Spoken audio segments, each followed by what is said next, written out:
नमस्कार दोस्तों, कैसे हैं आप सब? आशा करता हूँ बढ़िया होंगे। जैसे कि आप जानते हैं, व्यापार से संबंधित चीजें हम आपके लिए लेकर आते हैं। तो देखिए, आज हम आए हैं सीधे अंकित मित्तल जी के, जो व्यापार नमस्कार। को हमसे ज्यादा जानते हैं क्योंकि वो चार्टेड अकाउंटेंट है। और जो सीए होते हैं ना, उनको ना सब मालूम होता है, एक से एक छोटी से छोटी चीज, बड़ी से बड़ी चीज व्यापार के बारे में। सर से बहुत कुछ पूछने वाले हैं, बच्चों के रिगार्डिंग जो सी की तैयारी कर रहे हैं, बिजनेसमैन के रिगार्डिंग जो बिजनेस कर रहे हैं, एंटरप्रेन्योर्स के रिगार्डिंग जो अपना स्टार्टअप्स कर रहे हैं। तो बहुत कुछ पूछने वाले, बड़ा इंटरेस्टिंग पॉडकास्ट होगा, पूरा एंड तक जरूर देखिएगा। सर, पहले तो जरा सर अपनी सीए जर्नी के बारे में आप हमारी ऑडियंस को बताइए, क्योंकि देखो मैं आपको बताऊं, हमारे साथ स्टूडेंट्स बहुत ज्यादा जुड़े हुए हैं, तो उनको बड़ा इंटरेस्ट आता है कि यार सीए बन रहे हैं, हम भी कर रहे हैं। तो एक मतलब एक प्रोफेशनल जो सीए होते हैं, उनकी जर्नी पता चले, सर बताइए कुछ। मेरा 2004 में 10th पास आउट हूँ मैं और 2006 में मैंने 12th किया। मेरा मन एडवोकेट बनने का था, अच्छा लेकिन क्या है, मेरे पिताजी भी एडवोकेट हैं लेकिन उन्होंने बिजनेस ऑप्ट किया। अच्छा उसके बाद उनके जो फास्ट फ्रेंड है वो है सीए राजकुमार सिंगल जी। अच्छा वो चार्टर्ड अकाउंटेंट, उन्होंने मुझे चार्टर्ड अकाउंटेंट के लिए बहुत ज़्यादा प्रेरित किया। अच्छा तो मैंने सीपीटी से स्टार्ट किया। 2007 या 8 में मैंने सीपीटी दिया। उसके बाद मेरा आईपीसीसी क्लियर हुआ, मन लगता चला गया और सीए फाइनल भी क्लियर हो गया। मैंने सीए फाइनल की तैयारी पूरी दिल्ली से की थी और मैंने अपनी आर्टिकलशिप पूरी राजकुमार सिंगल जी के अंडर में ही की अच्छा थी। बहुत अच्छे मेरे प्रिंसिपल थे, उनसे बहुत कुछ सीखने को मिला। मैंने वहाँ पर ऑडिट्स की और बैंक ऑडिट्स की, बहुत कुछ वहाँ पर सीखने को मिला मुझे। उसके बाद मेरा 2012 में सीए कंप्लीट हो गया, जीएमसीएस की, और प्रैक्टिस में हम आ गए। सर जैसे कि मैं आपको बताऊं कि सीए एक बहुत चैलेंजिंग डिग्री है। बिल्कुल है। कि लोगों के बहुत ज्यादा अटेम्प्ट लगते हैं, बिल्कुल लगते बिल्कुल हैं। लगते हैं। सब्जेक्ट मजबूत होना जरूरी है, क्योंकि कुछ लोगों का क्या होता है, 11th 12th जैसे कोरोना काल था, तो बिल्कुल। 11th 12th इतने अच्छे से नहीं पढ़ी। बिल्कुल सही बात और है। जो बेसिक्स होते हैं वो हमारे 11th 12th में क्लियर होते हैं, जो भी होते हैं डेबिट क्रेडिट और बहुत सारी चीज होती है। तो वो चीज क्लियर नहीं हो पाई किसी बच्चे की, ठीक है। तो आपके लाइफ में ऐसा फेस आया, क्या क्या चैलेंजेस आए करते में इस डिग्री को? जो सीए की जो डिग्री है उसमें डेबिट क्रेडिट तो ठीक है, वो है, लेकिन उसमें बहुत कुछ और भी पढ़ना पड़ता है। बिल्कुल बोलिए। कॉस्ट है, एफएम है, आईडीटी है। आईडीटी आप 12th में नहीं पढ़ते हैं, लेकिन यहाँ पर आपको आईडीटी भी पढ़नी है, क्योंकि आज सब कुछ सॉफ्टवेयर है, एआई है। अगर उसमें आपके क्लियर नहीं है कंसेप्ट तो कुछ भी नहीं है। कोरोना काल में भले ही हमने डेबिट क्रेडिट ये सब कम सीख पाए, लेकिन एआई हमने पूरी तरीके से सीख लिया, क्योंकि हर एक के हाथ में स्मार्टफोन है या स्मार्ट मोबाइल है या स्मार्ट कंप्यूटर्स है। तो उसमें कोई लैकिंग वाली बात नहीं रहेगी। मैं आपको एक एग्जांपल देता हूँ अपने एक आर्टिकल का। एक मेरे आर्टिकल रहे थे मेरे यहाँ, वो बीएससी, वो उससे थे, साइंस साइड से। साइंस साइड से होते हुए भी उन्होंने सीए क्लियर किया। आप ये समझिए 12th में उन्होंने डेबिट क्रेडिट नहीं सीखा था, सही बात है। लेकिन उनमें मेहनत लगन इतनी थी, उन्होंने पहले अकाउंट्स होम जाके उन्होंने सबसे पहले अपने डेबिट क्रेडिट्स क्लियर किए। अच्छा, उसके बाद फिर उन्होंने अपने सारा सीए का तैयारी करी और आज वो चार्टर्ड अकाउंटेंट है। क्या नाम है सर उनका? अब नाम मत पूछिए। अच्छा, ठीक है। कोई दिक्कत नहीं, चाहिए तो कोई ये कहेगा कि तुमने मेरे बारे में ये बता दिया कि तुम मैं कॉमर्स साइड से नहीं हूँ। बिल्कुल बिल्कुल सही बात है। तो जैसे कि हमारा क्या होता है ना कि 11th 12th है या कॉलेज में है ना, मन बहुत बदलता है। जैसे आपने बिल्कुल बताया बदलता है। कि पहले एडवोकेट बनना चाह रहा था बिल्कुल मैं, बिल्कुल फिर एडवोकेट था। सीए बनना चाह रहा था। मतलब सीए तो बन ही गए आप। हाँ हाँ हाँ। बिल्कुल ठीक है। लेकिन अब जैसे हम कैसे एक इंटरेस्ट फाइंड करें कि यार मुझे ये चीज है, तो मैं मतलब सीए ही बनूं, या मैं सीएससी बनूं या सीपीए बनूं, जो भी है, मतलब क्या इंटरेस्ट कैसे फाइंड करें? बहुत अच्छा क्वेश्चन है ये आपका, कि हम कैसे फाइंड आउट करें अपने आप को कि मैं सीए बनना चाहता हूँ या एडवोकेट या कुछ और। सबसे बड़ी इसमें बात होती है कि आपका फैमिली बैकग्राउंड क्या है। जी। अगर आप बिजनेसमैन फैमिली से आ रहे हो और आपको लगता है कि अगर मैं ज्यादा कुछ नहीं, बाहर नहीं जा सकता, तो फिर आप बिल्कुल सीए करो। आप बहुत अच्छी लाइन है ये, आप प्रैक्टिस में भी आ सकते हो, जॉब में भी ऐसा नहीं है आपको कहीं बाहर जाके मिलेगी, यही मिलेगी। और अगर आप किसी एमबीए कहीं जाते हैं तो आपको जॉब बाहर ही जाना बिल्कुल है, बिल्कुल सर, और आप यहाँ नहीं रुक सकते। बिल्कुल बिल्कुल। चार्टर्ड अकाउंटेंट्स ने जॉब से लेकर प्रैक्टिस तक हर जगह अपना झंडा गाड़ा है। बिल्कुल सर, एक अलग ही प्रोफेशनल डिग्री जब बिल्कुल कहता है ना। अलग प्रोफेशनल डिग्री है, मतलब एक चीज सबसे है सर, टफेस्ट डिग्री है एक ये। एक चीज बताऊं आपको कि मतलब जब कोई पेरेंट्स कहता है ना कि मेरा बेटा सीए कर रहा है, तो उनको कहने में बहुत ज्यादा प्राउड फील होता है। बिल्कुल होता है। मतलब ऐसा लगता है कि सीए साहब बनेंगे, मतलब ऐसे बिल्कुल करके। सीए साहब बनेंगे। और आप अगर किसी कम्युनिटी में खड़े हुए हैं और अलग से आप कहें कि I am a chartered accountant, तो एकदम से आपके लिए एक स्पेस बन जाती है कि हाँ, ये एक चार्टर्ड अकाउंटेंट है। सर कई बार ऐसा होता है कि हमने सी की प्रिपरेशन स्टार्ट करी, पहला अटेम्प्ट में नहीं हुआ हमारा, सेकंड में नहीं हुआ, थर्ड में नहीं हो रहा है, मतलब 4 अटेम्प्ट लगते हैं। 5वां अटेम्प्ट है। अब इसके बाद फैमिली कह रही है यार इसके बाद तो मतलब नहीं है, तो भाई तुम्हारी एज निकलती जा रही है, अब जो तुम्हें करना है यार करो, या तो फैमिली बिजनेस ज्वाइन करो या कोई जॉब करो, जैसा तुम चाहो करो। तो इसमें उस व्यक्ति को क्या करना चाहिए, मतलब कि छोड़ देना चाहिए अपने पे, अगर उसको भरोसा है कि मैं कर लूंगा तो आगे कंटिन्यू कर। अगर उस पर अपने आप को भरोसा है और उसको मालूम है मेरे स्किल्स हैं ऐसे कि मैं क्लियर कर लूंगा, मेरे बस थोड़े से स्टार्स की कमी जा रही है, तो वो उसमें लगा रहे, वो कभी ना कभी निकाल लेगा। ऐसा नहीं है 4 अटेम्प्ट में बनते हैं, कोई 10-10 अटेम्प्ट में भी बनता है। मेरे खुद ऐसा नहीं है मेरी पहले अटेम्प्ट में पास आउट था, सेकंड अटेम्प्ट में भी मेरे बाबा ने मुझसे कह दिया था कि छोड़ दो बेटा, सही बात। लेकिन मैंने थर्ड अटेम्प्ट दिया और मैं उसमें बहुत ग्रुप्स क्लियर हुए फाइनल के, और मैं आज चार्टर्ड अकाउंटेंट हूँ। सब वही वाली होता है ना एक, कि डिमोटिवेशन पैदा हो जाता है कि जब बिल्कुल होता इंसान है। को ना अपने ऊपर सेल्फ डाउट होने लग जाता है कि यार शायद मैं ही तो कैपेबल नहीं हूँ उस डिग्री के लिए, ऐसा हो सकता है। ये बिल्कुल हो सकता है, लेकिन थोड़ा सा मोटिवेशन आपको पेरेंट से मिलता है, ऐसा नहीं है। मेरे सीए साहब ने मुझसे बस एक ही बात कही थी, जब मैं चार्टर्ड अकाउंटेंट में सेकंड टर्म में फेल हो गया था, सेकंड अटेम्प्ट में, तो उन्होंने कहा था अगर तुम सीए बन गए तो चार्टर्ड अकाउंटेंट, और नहीं बने तो सिर्फ अकाउंटेंट। सही बात। वो जो लाइन मेरे आज भी मेरे कानों में है, और ऐसा लगता है कि नहीं साहब मुझे सीए बनना था। मैं हर अपने आर्टिकल से यही चीज कहता हूँ, अगर सीए बन गया तो चार्टर्ड अकाउंटेंट, और नहीं बने तो सिर्फ अकाउंटेंट। कोई 10 बंदा है कि नौकरी कर रहा पूरी लाइफ, वरना तो है ही फिर सारी बिल्कुल चीजें। साहब। तो सर क्वालिटीज, अगर जैसे क्या होता है ना, जब भी हम कोई चीज करते हैं तो उसको मेरे हिसाब से एक मैंने चीज सोची है कि आपको वो चीज मान लेनी चाहिए कि यार मैं चीज बन गया हूँ। तो ऐसी क्या क्वालिटीज हो सकती हैं एक बच्चे में कि सक्सेसफुल चार्टर्ड अकाउंटेंट की? क्वालिटीज की अगर आप बात करें तो सबसे पहले आपको टॉकिंग स्किल्स होने चाहिए आपके पास। अगर आप जॉब में भी जा रहे हो, आपको बॉस को अपने स्किल से तो करना ही है जो मेरा काम है, लेकिन बात भी आपको आनी चाहिए करने की। मैं एज अ प्रोफेशन हूँ यहाँ पर, और मैं प्रैक्टिस करता हूँ। प्रैक्टिस ऐसा नहीं है कि सिर्फ मेरे काम पे डिपेंडेंट है। क्लाइंट अगर मुझसे सेटिस्फाई हो रहा है तो मेरी बातों से भी हो रहा है, क्योंकि मैं उसको सही सलाह दे पा रहा हूँ, सही मेरे पास नॉलेज है। और हमारा जो सीए का काम है वो कोई हम गुड्स तो बेच नहीं रहे हैं। अगर मैं किसी 10,000 रुपए फीस भी चार्ज कर रहा हूँ तो फीस मेरे वो समय की है, और समय ऐसा नहीं है मैं सिर्फ क्लाइंट को दे रहा हूँ उसकी समय, मैंने अपने ऊपर कितना समय लगाया, सही बात है, जो समय लगाया मैंने है, कितनी रातों में पढ़ाई करी सही है उस बात है, चीज की, बिल्कुल। उस चीज का मैंने जो समय दिया है वो ही मेन चीज होती है। जैसे कि सर अब पढ़ाई की बात है तो देखो ये क्वेश्चंस पढ़ाई के तो बहुत ही हैं कि कैसे बने क्या बने, तो सर से आप पर्सनली कनेक्ट हो सकते हैं इनके ऑफिस में आके, सर बहुत अच्छा कंसल्टेशन देंगे, क्योंकि इन आगरा में एक रेनोन्ड सीए हैं, काफी लोग जानते हैं, आप इनको गूगल पे भी सर्च करेंगे तो 100 पेज खुल जाएंगे आपसे। अब जैसा हमारा जो चैनल है व्यापारी टॉक्स, व्यापारियों की बातें करेंगे सर से, क्योंकि वो है हमारा मेन कोर कि व्यापारी क्या है, क्या चीज है, क्या नहीं है। सर आप जरा ये बताइए कि जैसे कि आजकल जो छोटा व्यापारी है, अब जो हमारे बड़े बड़े ग्रुप आ गए हैं, जैसे अगर रिलायंस आ गया है, मैं नाम ले रहा हूँ, मुझे कोई दिक्कत नहीं है, अगर कुछ हो भी तो मुझे कोई डर नहीं है उसका, कि रिलायंस आ गया है, टाटा है, इनके जो स्टोर्स है, जूडियो आ गए हैं, तो इससे ना क्या हो रहा है ना, छोटा व्यापारी बहुत ज्यादा इफेक्ट हो रहा है कि भैया हमारी बिक्री नहीं हो रही है, स्मार्ट पॉइंट आ गए हैं कि ग्रोसरी अब उन दुकानों से नहीं जा रही, तो उसको कैसे डील करें, और फ्यूचर में कितना स्कोप और है इनका कि बिल्कुल ही छोटे व्यापार खत्म हो जाएंगे, या ऑनलाइन व्यापार पे ही जमाना रह जाएगा, ये बड़े बड़े स्टोरी चलेंगे? ऐसा नहीं है कि ऑनलाइन व्यापार ही रह जाएगा। मैं आपको अपने पिताजी का एक छोटा सा एग्जांपल देता हूँ। मेरे पिताजी कोयले लकड़ी का व्यापार करते थे। अच्छा। उन्होंने अपने आप को अपग्रेड नहीं किया। अपग्रेड इसलिए भी नहीं किया कि उनका बेटा चार्टर्ड हो गया, वो रिटायरमेंट मोड में आ गए। अगर वो अपने आप को अपग्रेड कर लेते और वो स्टोव्स और सिलेंडर्स के काम में आ जाते तो वो अपग्रेड हो जाते।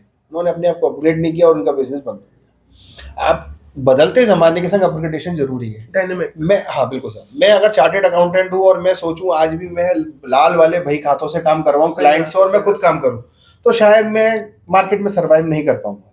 मुझे एआई की तरफ आना ही पड़ा। आपके सामने पीसी भी रखा हुआ है, उसमें सॉफ्टवेयर्स भी पड़े हुए हैं, मुझे उन्हीं से ही काम करना पड़ेगा। क्यों? क्योंकि वो आज की मांग है, डिमांड है, वो डिमांड है। अगर छोटा व्यापारी है, किराना वाला भी है, अगर किराना वाला किसी एक मोहल्ले के अंदर है तो मैं नहीं समझता उसको ऑनलाइन जाने की जरूरत है। लेकिन अगर वो किसी बड़े मार्केट के बीच में बैठा हुआ है तो उसको थोड़ा सा तो ऑनलाइन जाना पड़ेगा, चाहे वो ब्लिंकिट के थ्रू जाए, चाहे वो किसी के भी थ्रू जाए, या अपना खुद का कुछ वेबसाइट वगैरह। बिल्कुल बिल्कुल, आपको अपना कुछ ना कुछ ऐसा, क्योंकि आपको मार्केट समय के साथ अपने आप को अपग्रेड नहीं किया तो आप वही बिल्कुल पीछे चले जाएंगे। रिलायंस की आपने बात करी, रिलायंस में भी अपने आप को बहुत ज्यादा अपग्रेड किया हर चीजों को लेकर। अगर वो अपने आप को अपग्रेड नहीं करता तो शायद आज वो बहुत ज्यादा पीछे हो जाता। आप दोनों भाई देख लो, मुकेश अंबानी और रिलायंस, दोनों को बराबर दौलत, अनिल अंबानी, और एक ने दौलत को पता नहीं कहां से कहां पहुंचा दी, और एक सिर्फ अपग्रेडेशन के ऊपर है। ऐसा नहीं है कि दोनों अपने आप को अपग्रेड नहीं कर सकते थे, एक ने नहीं करने का सोचा, एक ने करने का सोचा, सिर्फ इतना सा फर्क। यही वाली बात है कि यार कितना आप चेंज ला रहे हो अपने अंदर, कितना आप डायनेमिक बन रहे हो। ऐसा तो नहीं है कि पुरानी सोच के कि यार नहीं, जैसा हमारा पुराना चलता रहा हम वैसे खुश हैं। अगर ऐसे खुश हो तो जो आपको पहले मिल रहा था वो भी मिलना बंद हो जाए तो कोई बड़ी बात नहीं है, क्योंकि मार्केट के संग आपको चेंज होना पड़ेगा। क्योंकि नोकिया फोन था, नोकिया वालों ने नहीं सोची कि भाई टच लाएंगे, बर्बाद हो गए। बिल्कुल। और लोगों ने सोची, आज आप खुद ही देख रहे हो, सारी चीजें देख रहे हो। सर एक स्टूडेंट होता है जब ग्रेजुएशन में होता है तो क्या होता है ना कि स्टार्टअप्स आते हैं माउंट, बिल्कुल कि मुझे एंटरप्रेन्योर बनना है, मुझे ये चीज इंप्लीमेंट करनी है, ये नई चीजें। तो इंडिया में स्पेशली इन आगरा, आपका एंटरप्रेन्योरशिप के बारे में क्या ख्याल है? कि लगता है कि एंटरप्रेन्योरशिप करनी चाहिए क्या? गवर्नमेंट सब्सिडीज दे रही है जो एमएसएमई है वो?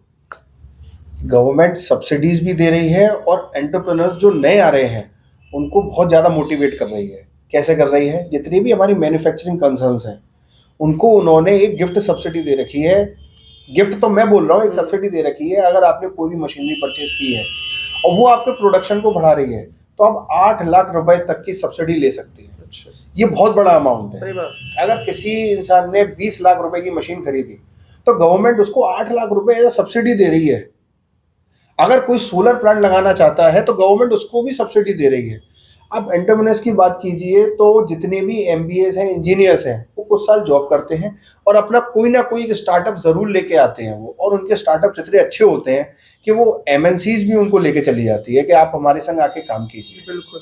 मेरे पास ऐसे कई क्लाइंट्स हैं जिन्होंने अपना स्टार्टअप स्टार्ट किया, कईयों के बंद हुए लेकिन बहुतों के चले, और इस तरीके से चले कि आज वो सिंगापुर में भी हैं, दुबई में भी हैं, बहुत जगह ट्रेवल्स भी कर रहे हैं। और सर्विस सेक्टर में भी आप यकीन मानिएगा इतने ज़्यादा लोग बार आगे बढ़ रहे हैं सर्विस सेक्टर में। जैसे म्यूचुअल फंड है, म्यूचुअल फंड की जो सर्विसेज बच्चे दे रहे हैं आज के टाइम में वो बहुत बढ़िया सर्विसेज दे रहे हैं। शेयर्स में डील कर रहे हैं और एफएनओज में जा रहे हैं, बिल्कुल जाए वो। मैं किसी को मोटिवेट, ऐसा नहीं है कि डीमोटिवेट करूं कि आप सब लॉस होता है उसमें, लॉस भी होता है तो प्रॉफिट भी होता है, तो व्यापार है एक तरीके का। बिल्कुल सही बात है। आप उसमें बस एक उसको जुए की तरह मत देखिए, उसको अपनी बिजनेस की तरह देखिए और उसमें नॉलेज लेके आइए। सर इसमें क्या होता है ना, इंसान क्या सोचता है 15 दिन पैसा डबल, वो चीज ये नहीं, होती। ग्रीड नहीं लानी है अपने अंदर, वो चीज नहीं होती है। देखा, वो तो फिल्मों की बात अलग है लेकिन रियल लाइफ में ऐसा नहीं होता है। आप ये मत देखिए कि हर्षद मेहता था उसने कहाँ से कहाँ ले गया, या फिर आज के टाइम में जितने भी हमारे शेयर्स मार्केट जो चला रहे हैं आप उनको मत देखिए। आप ये देखिए कि मैंने आज खुद को स्टार्ट किया है तो मैं अपने आप को, आप अपने पापा को देखिए उन्होंने कितने टाइम में सर्वाइव किया। शायद उन्होंने 20 साल लगाए तो आप 20 मत लगाओ, 5 साल लगाओ, लेकिन अपने आप को 5 साल दो। तो ये भी तो है सर, उनका जमाना कितना डिफरेंट था। बिल्कुल था। उनके जमाने में बात करने में कितना टाइम लगता था, लेटर पहुंचाने कितना देर लगता था। आपके में क्या है, व्हाट्सएप है, सारी चीजें अवेलेबल जो चाहिए। आप वीडियो से एडवर्टाइजमेंट कर रहे हो, लोगों को बता रहे हो। आज मैं सर के संग इधर बैठा हूँ, सर की जो नॉलेज है इतनी, मतलब मैं कह सकता हूँ इतनी डीप नॉलेज है, वो आप लोगों के संग शेयर करने के लिए मुझे मौका मिल रहा है। बहुत बड़ी बात है ये मेरे लिए। तो ये वाली चीज कि जब 20 साल लगे, अब शायद 5 साल भी नहीं लगे, क्योंकि चीजें बहुत ज्यादा स्पीड में है। आप ये समझो एफडीज को भी 5 साल लगते हैं मैच्योर होने में। जी बात सर, बिल्कुल सही बात। अगर हमारे पिताजी एफडी करते थे तो वो 5 साल की करते थे, एनएससी होती थी 5 साल की होती थी कि साहब मुझे पैसा एक मिलेगा, तो 5 साल देने चाहिए। मैं कह रहा हूँ अगर म्यूचुअल फंड में भी आप लगा रहे हो तो साल भर में पैसा मत निकालो, 5 साल दो अपने पैसे को म्यूचुअल फंड में, वो आपको इतना कुछ देगा कि कोई एफडी या कुछ भी नहीं दे पाएगा। तो जैसे हम अभी शूट्स वगैरह करते हैं जैसे पब्लिक प्लेसेस पे, तो क्या होता है, हम जैसे बिजनेस क्वेश्चन, इन्वेस्टमेंट क्वेश्चन है, हम पब्लिक से करते हैं। तो पब्लिक क्या होता है ना, ऐसे कैमरा आता है सामने, पब्लिक मतलब आंसर नहीं देती है, और जो लोग देते भी हैं उनको इतना मतलब पता नहीं होता है। तो आपको क्या लगता है, अवेयरनेस की कमी है या इंसान मतलब आंसर देना नहीं चाहता है? अवेयरनेस की कमी है, अवेयरनेस की कमी बहुत ज्यादा कमी है। भले ही हम लोग रील्स बनाते हैं या फिर हम पॉडकास्ट निकाल रहे हैं, कुछ भी कर रहे हैं, आदमी अवेयर नहीं होना चाहता, हमारी रील को स्क्रॉल कर देता है, और जब वो जहाँ फंस जाता है तब उस रील को वो चाहता है कि वो रील फिर से आ जाए। अब उसने सेव तो की नहीं तो कहाँ से आएगी वो रील? सही बात। बस थोड़ी सी अवेयरनेस की कमी है। ऐसे मेरे कई क्लाइंट्स हैं जो नई एज के हैं, उन्होंने ऐसी जगह अपना पैसा लगा दिया जहाँ पे वो डूब गया। सर ऐसा कोई किस्सा बताइए सर अपनी, अभी आपने जब से प्रैक्टिस शुरू करी है, कि कोई ऐसे क्लाइंट हो कि आपको लगा हो यार ये चीज पता नहीं मेरे तो बस के बाहर, ऐसा कोई किस्सा बताइए। ऐसा तो नहीं है कोई भी चीज बस के बाहर हो जाए सीए के, लेकिन नहीं मैं चीज नहीं कर रहा हूँ, जो बंदा है वो बस के बाहर है, मतलब अच्छा, उससे डील नहीं कर सकता, डील नहीं कर सकता। हाँ, कई सारे ऐसे आते हैं जो आपको उतनी ही फीस में बहुत सारी चीजें आपसे मांग करते हैं, क्योंकि उनको लगता है कि इन्होंने मुझे कोई गुड्स तो दिए नहीं, सही बात, बात ही तो कर रहे हैं आपस में, बात के क्या पैसे हैं। बिल्कुल सही बात है। फोन पे भी ऐसे ऐसे क्वेश्चंस आते हैं कि साहब इसको कैश को मैं जमा कर दूं तो कैसे करूं। तो ऐसे बहुत सारे क्वेश्चंस आते हैं, कोई नहीं, लेकिन ये पार्ट ऑफ द जॉब है। अगर आपको किसी चीज का नहीं भी मिल रहा है तो बहुत चीजों का मिलेगा। इस चीज को एज अ चैलेंजिंग लेता हूं मैं, लेकिन मैं ये नहीं सोचता कि किसी का जवाब नहीं देना है या कुछ भी, ऐसा इरिटेट वाली कोई बात नहीं है, ठीक है। सर रियल एस्टेट के बारे में क्या ख्याल है आपका? रियल एस्टेट बीच में बहुत बूम पे था, अभी थोड़ा सा डाउन हो गया है, लेकिन हाँ अभी 1-2 साल में फिर से ये बूम पे आएगा। सर ये फ्लक्चुएशन क्या होती है सर मार्केट में? जैसे जैसे बड़े लोगों को तो मालूम है, लेकिन हम जो आजकल के बच्चे हैं उनको थोड़ी इसकी अवेयरनेस होना जरूरी है। जैसे गोल्ड में कभी गोल्ड के प्राइस एक दिन को हो जाते हैं, कभी रियल एस्टेट के एक दिन को हो जाते हैं, कभी मार्केटिंग में स्लो हो जाती है। गोल्ड का प्राइस तो खैर इंडिया से नहीं चलता है, वो इंटरनेशनल चलता है। अच्छा। उसके लिए तो किसी का भी कोई रोल नहीं है, या फिर कोई ही गवर्नमेंट का पॉलिसी चेंज हो जाए। जैसे अभी हाल ही में जो हमारा बजट आया था उसमें एक्साइज ड्यूटी चेंज की थी, तो उसमें हमारे गोल्ड का प्राइस और सिल्वर का प्राइस बहुत डाउन चला गया था। तो ये एक गवर्नमेंट पॉलिसी की वजह से हुआ। अब आते हैं हम अपने मार्केट के ऊपर। मार्केट में अगर कोई ऊपर नीचे हलचल हो रही है तो ये भी गवर्नमेंट की वजह से या फिर जो हमारे बिग प्लेयर्स होते हैं उनकी वजह से हो जाती है। थर्ड आपने पूछा real estate. Real estate market हमारा कुछ हद तक चलता है वाइसा वर्सा। वाइसा वर्सा किस चीज से चलता है? जिस समय रियल एस्टेट मार्केट चलेगा उस समय शेयर मार्केट नहीं चलेगा। अच्छा। क्योंकि आदमी पे अगर 10 लाख रुपए लगाने को, या तो वो प्रॉपर्टी ले लेगा या फिर म्यूचुअल फंड ले लेगा या फिर वो शेयर्स ले मतलब एक पीरियड में एक ही चीज चलेगी। एक ही चीज चलेगी। आप समझो कोरोना टाइम था, कोरोना टाइम पे सबसे ज्यादा जो चीज चली वो थी शेयर मार्केट। शेयर मार्केट नीचे जा रहा था, लोग पैसे बना रहे थे, सबको लगा रही शेयर मार्केट में बहुत पैसा बन रहा है, बहुत पैसा बन रहा है। कोरोना टाइम से आप पहले देखिएगा बहुत कम शेयर होल्डर्स थे, बहुत कम हमारा मार्केट कैप था, लेकिन आज की डेट में कितने सारे डीमैट अकाउंट्स खुल गए हैं, कोई गिनती नहीं है उसकी। बहुत सारे एक्टिव अकाउंट्स हो गए हैं, और म्यूचुअल फंड में तो लोगों का बहुत ज्यादा बिलीव बढ़ गया है जब से ये म्यूचुअल फंड ने अब अच्छे रिटर्न्स देना स्टार्ट किए हैं। सर आप किसको क्रिप्टो। प्रेफर करते हैं, म्यूचुअल फंड्स पे स्टॉक्स? मैं तो म्यूचुअल फंड पे म्यूचुअल फंड्स। स्टॉक्स पे क्या होता है, आप डेली स्टॉक को देखते रहते हो, कभी वो नीचे गिर जाता है, कभी ऊपर उठ जाता है, बीपी ऊपर नीचे होता रहता है। अगर आप पेशेंट हैं तो आप अगर आप पे 10 लाख रुपए हैं, मैं तो कहूंगा कि आप 5 लाख रुपए शेयर्स में लगाओ, 5 लाख रुपए म्यूचुअल फंड में लगाओ। बाइफरकेट आपका रहेगा, कहीं ना कहीं एवरेजिंग होती रहेगी आपकी। लेकिन अगर आप सोचो साहब पूरा का पूरा मैं एक ही जगह लगा दूं, कहीं भी वो नहीं। तो फिर एक तरीके सुसाइड है, एक तरीके का मनी आपको एक बहुत बड़े कहावत है कि never put all the eggs in one basket. अगर एक खराब हुआ तो वो सारे खराब हो जाएंगे। सही बात है, डाइवर्सिफाई करके पैसा लगाना। बिल्कुल डाइवर्सिफाई होना चाहिए, और कभी भी किसी एक शेयर में पैसा नहीं लगाना चाहिए। डाइवर्सिफाई रखिए अपने आप को। तो ये जीएसटी का क्या लगता है सर? हर व्यापारी को जब मैं जाता हूँ पार्क में सीरीज कराता हूँ, अरे पूछो मत भैया, जीएसटी ने तो जिंदगी खराब कर दी भैया, समझ में नहीं आ रहा है हो क्या रहा है। कभी कुछ करते हैं कुछ करते हैं, समझ में नहीं आ रहा है व्यापारी क्यों परेशान है इतना आगे। परेशान वो इसलिए क्या है कि जीएसटी जब आया था 2017 में, तो वो बच्चा था, और बच्चे को हमने बहुत लाइटली लिया। सही बात है। हमने ठीक है वेट जैसे ही निकल जाएगा ये, सही बात। लेकिन वेट जैसा नहीं निकला। वो बच्चा पूरा नटखट है, ये नई नई परेशानियां दिखा रहा है। आपने इसके डायपर चेंज करना तो बंद कर दिए, लेकिन अभी भी वो सूसू पोटी कर रहा है, और वो भी पेंट में कर रहा है। तो आपको हर बार जो नए अमेंडमेंट्स आ रहे हैं वो सारे अपडेट रखने पड़ेंगे अपने आप को, क्योंकि गवर्नमेंट भी अपने आप को अपडेट कर रही है बहुत चीजों से। सर तो पूरा डिजिटलाइज कर दिया है मतलब सारी चीजें। आप ये समझो गवर्नमेंट ये चाह रही है कि जो भी आपकी पॉकेट में आ रहा है वो पॉकेट आपकी पता होनी चाहिए कितना आपकी पॉकेट में है, और वो सारा का सारा आधार कार्ड से लिंक है। आपका जीएसटी नंबर आधार कार्ड से लिंक है, आपका पैन कार्ड आधार कार्ड से लिंक है, आपका बैंक अकाउंट आधार कार्ड से लिंक है, आप टोल पार कर रहे हो वो भी आधार कार्ड से लिंक है। सब चीज मालूम है, एवरीथिंग।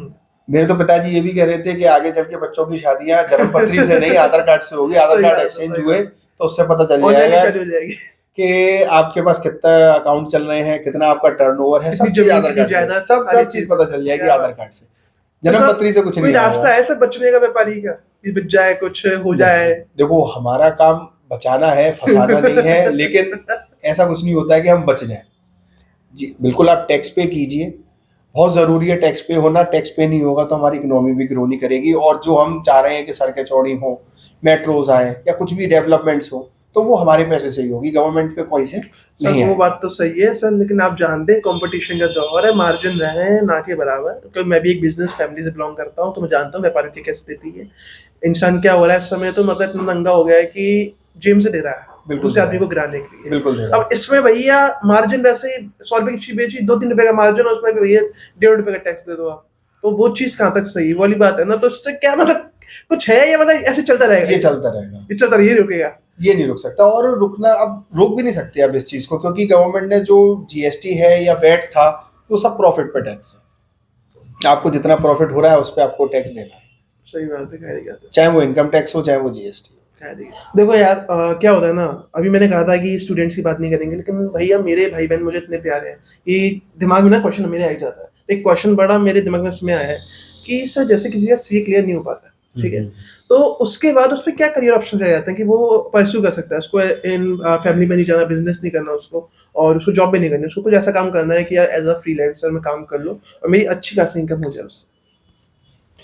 ये आपने बहुत अच्छा क्वेश्चन पूछा, और कई सारे ऐसे मेरे आर्टिकल्स या फिर कोई और बच्चे आते भी हैं कि सर मैंने सीए स्टार्ट किया और मेरे कई अटेम्प्ट्स में क्लियर नहीं हो पा रहा है, फैमिली का ऐसा प्रेशर आ रहा है कि सर मुझे शादी करनी है या फिर जॉब मुझे करनी पड़ेगी, अब मेरी फैमिली अलाउ नहीं कर रही है कि मैं अब सीए करूं।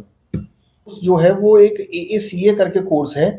अगर कोई सीए नहीं बन पाता है और उसके अगर कोई ग्रुप भी क्लियर हो गया या फिर 12th में उसके इतने परसेंटेज हैं, तो AACA कोर्स है, वो बहुत इजीली कर सकता है। आपको गूगल पे भी आप उसके बारे में पढ़ सकते हो, उसमें कोई ज़्यादा डिफिकल्टी नहीं है। उसकी आपको अगर डिग्री मिलती है तो आप इंटरनेशनल काम भी लेके आ सकते हो उससे। अच्छा, बिल्कुल, AACA से आप इंटरनेशनल काम भी लेके आ सकते हो। एज अ चार्टर्ड अकाउंटेंट मैं भी ला सकता हूँ, लेकिन मुझे उसके लिए CPA करना पड़ेगा। मेरा जो काम होगा वो बड़े लेवल पे होगा। सही बात। लेकिन जो AACA वाला काम है वो अकाउंटिंग लेवल पे आप बाहर का भी काम लेके आ सकते हो। ये एक प्रॉपर डिग्री है। इसके लिए बस आपको कुछ क्राइटेरिया है परसेंटेज का, वो आपको क्लियर करना पड़ेगा। ये तो एक हुआ कि आगे की पढ़ाई करने के लिए। अगर कोई ये भी नहीं कर सकता है तो अगर उसका IPCC भी क्लियर हो गया है, वो IPCC की डिग्री भी लेके अपने किसी भी जॉब पे जा सकता है और उसको बहुत अच्छी जॉब भी मिल जाएगी किसी भी मैन्युफैक्चरिंग कंसर्न में, MSME कंसर्न में। आजकल इंटरमीडिएट सीएस की बहुत डिमांड है मार्केट में। अच्छा, बहुत ज्यादा। सब ट्यूशंस क्लासेस के लिए भी बहुत ज्यादा डिमांड है कि बिल्कुल जा सकता है वो, बिल्कुल जा सकता है। अगर उसमें वोकल स्किल्स हैं तो वो बहुत इजीली जा सकता है इस चीज में। सर जो आपने मुझे ACCA का बताया, इसमें मतलब इनकम कितनी हो सकती है एक आदमी की? अरे बहुत अच्छी हो सकती है। अच्छा, 1 लाख पर मंथ तक जा सकता है। अच्छा, वो बहुत इजीली जा सकता है। क्या बात। बस उसको थोड़ा सा पढ़ने की जरूरत है और उसको अपने आप को अपग्रेड करने की जरूरत मतलब है। ये है कि अगर उसका IPCC भी नहीं क्लियर हुआ है तो भी वो कर सकता है। उसमें 12th और 10th की मार्क्सिस का कुछ क्राइटेरिया अच्छा। है, तभी वो आगे बढ़ पाएगा। गूगल पे बहुत इजीली ये चीज उसको अवेलेबल हो जाएगी। क्या बात है। तो सर ने देखो कितनी बढ़िया चीज बताई यार कि मतलब अगर नहीं हो पा रहा है, भाड़ में तो अपने पास और भी चीजें नहीं, पढ़ाई करी ना, पढ़ाई बेकार नहीं जाने वाली, पढ़ाई कोई बेकार नहीं जाती है, पढ़ाई कभी बेकार जाती नहीं है।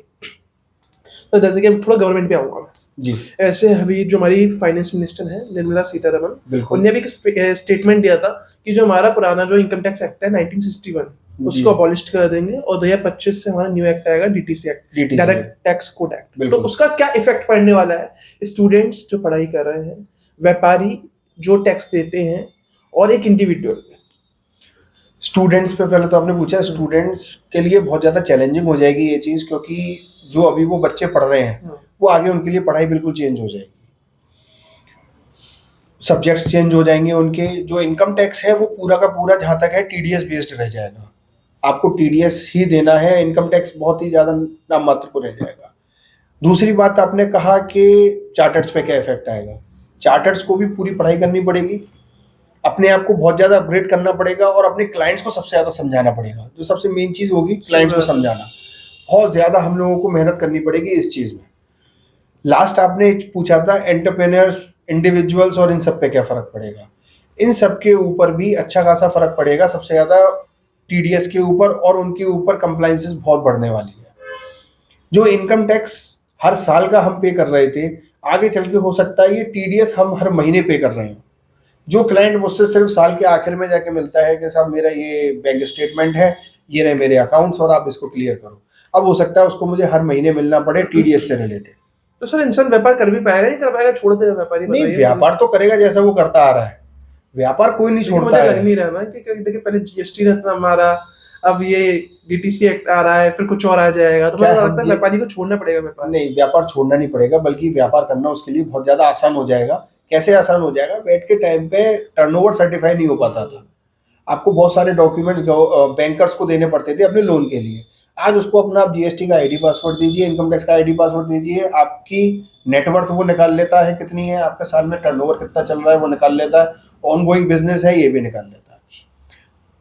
तीसरा, अब आप आओ कि अब जब डीटीसी आ जाएगा तब क्या होगा। डीटीसी आएगा तब बैंकर्स के लिए और एंटरप्रेन्योर्स के लिए और इजी हो जाएगा अपने आप को समझाना कि मैं किस फील्ड का आदमी हूँ, मैं कितनी इनकम करता हूँ और मैं कितना सक्षम हूँ बैंक को पे करने के लिए। टर्नओवर भी उसी से डिसाइड हो जाएगा उसका। सर अब ये आएगा तो सर जब अकाउंटेंट्स हमारे सीए इतनी मेहनत करेंगे तो सर फिर इनकम सोर्स भी तो बढ़ेगा ही बढ़ेगा। बिल्कुल बढ़ेगा। क्योंकि देखिए अब नई चीज आई है, नई चीज ना सर को और जितने भी हमारे अदर सीए सबको पता होगा, तो ये लोग पढ़ेंगे उसके बारे में। लेकिन जो नया आदमी होता है कहेगा सर देखो सर कुछ रास्ता है, कुछ रास्ता है। सर कहेंगे रास्ता तो है भाई, लेकिन रास्ते की भी कुछ कीमत होती है, तो बिल्कुल सही देनी बात पड़ेगी। है, तो बिल्कुल। एक बहुत अच्छा इनकम सोर्स भी फॉर सीए, तो सीए सीए, है अकाउंटेंट्स, हाँ, प्रोफेशनल्स, उनके लिए एडवोकेट बढ़ने सबके लिए वाला है। खुलेगा ये। सर एक चीज और है, जैसे जो अकाउंटेंट होते हैं, हमारे सिंपल अकाउंटेंट होते हैं जो एज अ फैक्ट्री में कहीं काम कर रहे हैं, एज अ फ्रीलांसर काम कर रहे हैं, क्या ऐसा हो सकता है कि मतलब वो सीए के संग मिलके एक कुछ ऐसा एस्टैब्लिशमेंट हो कि आपके संग पार्टनरशिप में कुछ काम कर सके, इनकम जनरेट हो सके उनकी? ये आपने बहुत अच्छा मुद्दा उठाया। जीएसटी के बाद से अकाउंटेंट्स बहुत ही ज़्यादा फ्लरिश करा है उनका। इनकम भी फ्लरिश हुई है, उनकी नॉलेज भी फ्लरिश हुई है, उनका वे ऑफ टॉकिंग भी फ्लरिश हुआ है और उनका गवर्नमेंट डिपार्टमेंट्स में जाना भी स्टार्ट हुआ है। पहले अकाउंटेंट्स गवर्नमेंट डिपार्टमेंट्स में जाना थोड़ा सा घबराते थे कि यार मेरा एडवोकेट है वो कर आएगा सारे काम, या चार्टर्ड है वो कर आएगा। लेकिन आज के टाइम में अकाउंटेंट्स जीएसटी के केसेस कराने जा रहे हैं। जो चार्टर्ड्स पहले बैठ के केस कराने नहीं जाते थे वो भी आज जीएसटी का केस कराने के लिए जाते हैं। पार्टनरशिप की बात रही तो आज भी अकाउंटेंट बिना चार्टर्ड के और चार्टर्ड बिना अकाउंटेंट के कुछ भी नहीं है। मैं चाहूँ हर क्लाइंट की अकाउंटिंग कर लूँ, इम्पॉसिबल है। और मैं अपने ऑफिसेज में भी नहीं सोच सकता कि किसी भी बड़ी एमएसएमई है, किसी का अगर 400 करोड़ का टर्नओवर है तो मेरे ऑफिस में अकाउंटिंग हो जाए, मतलब ही नहीं है। मुझे कोई ना कोई अकाउंटेंट उसके प्रेमाइस पे बिठाना पड़ेगा कि उसकी अकाउंटिंग प्रॉपर होती रहे और मैं यहाँ पर उसके जीएसटी के रिटर्न्स अपने ऑफिस से फाइल करता रहूँ। ये दोनों बैलेंस करके ही चलते हैं एक दूसरे को। अगर अकाउंटेंट और चार्टर्ड आपस में बैलेंस नहीं होता है तो वो दिक्कत होती है क्लाइंट को। सर एक चीज है सर, देखिए शायद मैं कह सकता हूँ समाज की चीज है, ये चार्टर्ड अकाउंटेंट को तो बहुत ज्यादा अच्छा माना जाता है, किंग माना जाता है, वरना अकाउंटेंट की ना कुछ डिसरेस्पेक्ट सी है, यार अकाउंटेंट है खाली, कोई 30-40 हजार में समझ के रह जाओगे। ये क्या मेंटलिटी है सर? ये मेंटलिटी है और ये मेंटलिटी अकाउंटेंट्स नहीं, थोड़ा सा उनको अपग्रेड अपने आप को इस तरीके से करना पड़ेगा कि हमारे बिना भी कुछ भी नहीं है, अपना खुद निखर के आना पड़ेगा सर। बिल्कुल निखर के आना पड़ेगा। बहुत से ऐसे पुराने अकाउंटेंट्स हैं, अब वो अपने आप को इतना ज़्यादा अपने आप को अपग्रेड कर चुके हैं कि वो चार्टर्ड से बिल्कुल कंधे कंधा मिला के चलते हैं। बिना अकाउंटेंट के वो चार्टर्ड्स कुछ भी नहीं कर सकते हैं। लेकिन क्या होता है, कभी कभी उनकी कुछ ऐसी गलतियां हो जाती हैं उनसे, या फिर कुछ भी ऐसी चीज़ हो जाती है, चार्टर्ड अगर डांट दे या फिर उनको ये डर होता है कि मेरा क्लाइंट चला जाएगा। उन पे चुनिंदा क्लाइंट्स होते हैं, सिर्फ यही एक दिक्कत हो जाती है क्योंकि वो साइन नहीं कर सकते। जो हम पे एक साइनिंग पावर है, एक ऑडिट पावर है, वो उन पे नहीं होती है। बस एक यही एक ड्रॉबैक होता है उनका, थोड़ा सा हिचकिचा के चलने वाला, वरना ऐसा कुछ नहीं है कि अकाउंटेंट है। लेकिन हाँ, अकाउंटेंट को थोड़ा सा अपग्रेड करना पड़ता है, पढ़ना पड़ेगा अपने लिए। तो एक चीज और है ना कि सर कितनी नॉलेज चाहिए, जैसे अभी मैं हूँ, मैं भी ग्रेजुएशन में हूँ, मैं यही चैनल भी रन कर रहा हूँ और मैं बिजनेस में भी इवॉल्व हूँ, मेरे रिलेटिव बन रहा है तो मैं एज अ कमीशन पे काम करता हूँ, तो अकाउंट्स भी करता हूँ उनकी मैं। तो मुझे अब जैसे अकाउंट्स में मैं उनकी कर रहा हूँ कि बिल आ गए, बिल काट दी मैंने, स्टॉक चढ़ा दिया, फर्स्ट चीज चढ़ा दी, इतना चल रहा है, रिटर्न दे दिया, मतलब ये सही चीज चल रही है। अब मुझे अपने आप को अपग्रेड करना है कि मुझे फाइनेंस और सीखना है, जैसे भी एडवांसमेंट कितना है फाइनेंस में, कितना स्कोप है। लेकिन फिर मुझे क्या लगता है ना इधर कि यार मैं कितना सीखूंगा, इतना कुछ है, इतना वास्ट है। मैं किसी भी क्लाइंट पे गया, उसने मुझे कुछ पूछ लिया, मुझे आया नहीं, तो क्या होगा? ये वाली बात है। बिल्कुल सही बात है, लेकिन इसमें भी क्या होता है, हम भी चार्टर्ड हैं, हमें भी ऐसा नहीं है कि बिल्कुल टू द पॉइंट सारी चीज़ें मालूम है। अगर अकाउंटेंट के पास कोई भी ऐसी परेशानी आती है तो वो बिल्कुल हिचकिचाए नहीं, वो तुरंत उस वहाँ पर उससे बोले कि मैं आपको ये बताता हूँ। तो ऐसा नहीं है कि कोई भी क्लाइंट होगा उसको आउटराइट रिजेक्ट कर देगा, वो उसको थोड़ा सा समय देगा। जैसे एक रेपुटेशन खराब होती है ना माइंड में आदमी की। नहीं, ऐसा कुछ भी नहीं है कि रेपुटेशन खराब होती है। अब वो उससे बस थोड़ा सा 2 मिनट का समय मांगे, गूगल पे पढ़े, अपना तुरंत जवाब दे, या फिर उससे जो भी चार्टर्ड उससे रिलेटेड है वो पढ़े और जवाब दे। मैं आपको अपना एक एग्जांपल देता हूँ, मेरे पास कोई भी एमएनसी या फिर कोई इंटरनेशनल कंपनी नहीं थी। एक सिंगापुर की मुझ पर कोई कंपनी टकराई, मैंने उसका काम, मुझे आता नहीं था तो मैंने भी किसी से पूछ के किया, लेकिन एक बार किया तो मुझे समझ में आ गया, आगे चल के मैं उसके लिए कैपेबल हो गया कि साहब मैं उसका काम करता रहूंगा। या फिर लगता है जो लगता है अब मेरे पास कोई दूसरी भी आई तो मुझे कोई दिक्कत नहीं है उसका काम करने में, आज भी मैं उसका काम बहुत अच्छे से कर रहा हूँ। ऐसी अकाउंटेंट्स के संग होता है। अकाउंटेंट के सामने अगर कोई क्वेश्चन आता है कि सर मेरे पास, मैं ये प्रॉपर्टी बेच रहा हूँ तो मेरा कितना कैपिटल गेन बनेगा, हो सकता है अकाउंटेंट उस समय जवाब ना दे पाए, तो वो ये चीज सीधी बात कह सकता है कि यार मेरे पास समय सॉफ्टवेयर नहीं है, मैं घर पे जाके देख के बता दूंगा, या मैं अपने ऑफिस में बता दूंगा। हैंडल करना है सिचुएशन को थोड़ा सा हैंडल करना पड़ेगा, अपनी वोकल स्किल। मैं स्टार्टिंग से एक ही चीज कह रहा हूँ, वोकल स्किल बहुत जरूरी है। कम्युनिकेशन स्किल्स अच्छी करो, जितना हो सके उतना उसको शार्प करो सर। लेकिन एक रोड मैप अकाउंटेंट के लिए कि वो कैसे डीप नॉलेज गेन करे इसमें। रोड मैप के लिए तो आपको आए दिन पढ़ना पड़ेगा, जैसे हम करते हैं। अगर आप सब्सक्रिप्शन ले सकते हो किसी का, सब्सक्रिप्शन लीजिए, गूगल पे जाके पढ़ सकते हो। मतलब जो हमारा जो सीए का ये जो कोर्स है इससे हो जाएगा। बिल्कुल हो जाएगा। आप सीए की बुक भी मंगा सकते हो, किसी से बोरो भी कर सकते हो, कुछ भी चीज कर सकते हो। ऐसा नहीं है कि चार्टर्स भी हेल्प नहीं करते हैं, अकाउंटेंट्स की, अपने आर्टिकल्स की, सब हेल्प मिला, रूपल सर से मिला, एक दो और लोग उनसे मिला। सर मैं तो आप लोगों का नेचर देख के दंग रह गया हूं, कितने आप मतलब हम्बल होते हो, हिसाब से आपकी वो छवि बनाई हुई है मार्केट में। ऐसा नहीं है, ऐसा वो है। आपने सीए रूपल जी का नाम लिया, आप समझिए वो अकाउंट्स होम बहुत पुरानी संस्था है जो रन कर रहे हैं। वहां से कितने अनगिनत चार्टर्ड अकाउंटेंट्स निकले हैं, कितनों की उन्होंने जॉब लगवाई है और आज वो बहुत अच्छी पोस्ट पर हैं। तो अकाउंटेंट है फिर भी अच्छी पोस्ट पर है, फिर भी अच्छा अर्न कर रहे हैं। और ऐसा नहीं है कि अगर कोई 10 साल पुराना उनका अकाउंटेंट है तो आज वो उनको हेल्प नहीं करेंगे। रूपल जी से कोई भी क्वेश्चन पूछो, कोई भी अकाउंटेंट उनको पूछे, उन्होंने मेरे ऑफिस में भी कई अकाउंटेंट दिए हैं, मेरे क्लाइंट्स के भी कई अकाउंटेंट दिए हैं, उनसे कोई भी चीज। तो आप कैसे मतलब फ्रेंड है वो, आपके कैसे रिलेशन कैसे है आपको? मतलब रिलेशन में वो मेरे जिया जी है। अच्छा, धनोई साहब, फैमिली कनेक्शन। क्या बात है, अभी तो मालूम ही नहीं थी। फैमिली कनेक्शन ही नहीं, बिल्कुल फैमिली रिलेशन है मेरा उनसे। और फैमिली रिलेशन तो बहुत बाद में बना। वो चार्टर्ड है, तो चार्टर्ड में मैं पहले भी उनसे कई बार मिल चुका हूँ। बहुत हम्बल नेचर है उनका, बहुत फ्रेंडली नेचर है, हेल्पिंग नेचर है। और वो तो सेमिनार्स और पढ़ाते भी हैं, तो सेमिनार्स भी अपने इंस्टीट्यूट। मैं उनसे पढ़ा हूँ ना, कि हमारे कॉलेज में आए थे वो। अच्छा, तभी मेरा उनसे कनेक्शन बना था। बहुत बढ़िया। हाँ, जब मुझे मतलब उनका वो पढ़ाना मतलब बहुत अच्छा लगता है कि समझाते कैसे ना कि दिमाग में जो चीज नहीं घुसनी होती वो घुस जाती है। बिल्कुल मतलब ये चीज बहुत बढ़िया है। तो सर जैसे पॉडकास्ट तो बहुत लंबा हो गया हमारा, जैसे सर कुछ आप बताना चाहे अपने हिसाब से तो बता दीजिए, कुछ भी जो दिमाग में आ रहा हो। दिमाग में भी यही आ रहा है कि कम्युनिकेशन स्किल अपनी अच्छी रखें, चाहे वो स्टूडेंट हो, चाहे वो अकाउंटेंट हो, कोई भी हो। अपना बहुत अच्छे से पढ़ाई करें, अपने आप को अपग्रेड करते रहें, और जो आपकी बुक्स हैं उसको रीड करते रहें। पढ़ने से ही सब कुछ होता है। हमारा जो चार्टर्ड अकाउंटेंट या फिर कोई ऐसा प्रोफेशन है अकाउंटिंग का, उसमें सिर्फ और सिर्फ हम समय दे सकते हैं, गुड्स नहीं दे सकते हैं। अगर आप पे देने के लिए समय है तो आपके दिमाग में बहुत चीजें होनी चाहिए, मैं क्या बोल सकता हूँ। जब तक आपके पास बोलने को कुछ नहीं होगा तो वो समय भी आपका बेकार है। सर ने देखिए स्टूडेंट को एडवाइस दे दी व्यापारी टॉक्स के बिहाफ पे। सर व्यापारी टॉक्स से कुछ एडवाइस दे दीजिए। मैं व्यापारी टॉक से कुछ ही दिन पहले जुड़ा, मेरी भाई से बात हुई, बहुत अच्छा लगा मुझे इनसे मिलके। इन्होंने तुरंत बोला कि अंकित भाई एक आपके संग पॉडकास्ट करना है। मैंने तुरंत बोल दिया, मैंने आज तक एक भी पॉडकास्ट नहीं किया है। ये बिजनेस पर्सन के लिए इतना ज़्यादा उन्होंने सोच रहे हैं, जो किराना वाले हैं या फिर कोई भी और है।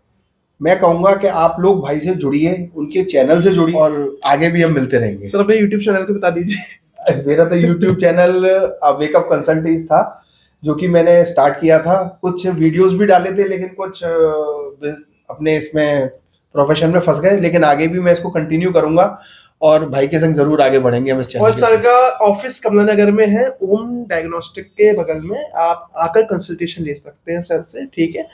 जो भी चीज होगी सारी बता देंगे सर। अभी देखो कैमरे पे ना हम कुछ ही बातें कर सकते हैं, लेकिन पीछे हम सब कुछ कर सकते हैं। सही बात है, वो तो तुम्हें पर्सनली आके मालूम चलेगी। तो इसके संग ही हम ऐसे पॉडकास्ट लेकर आते हैं। आने वाले दिनों में ना बहुत बढ़िया बढ़िया चीजें आने वाली हैं।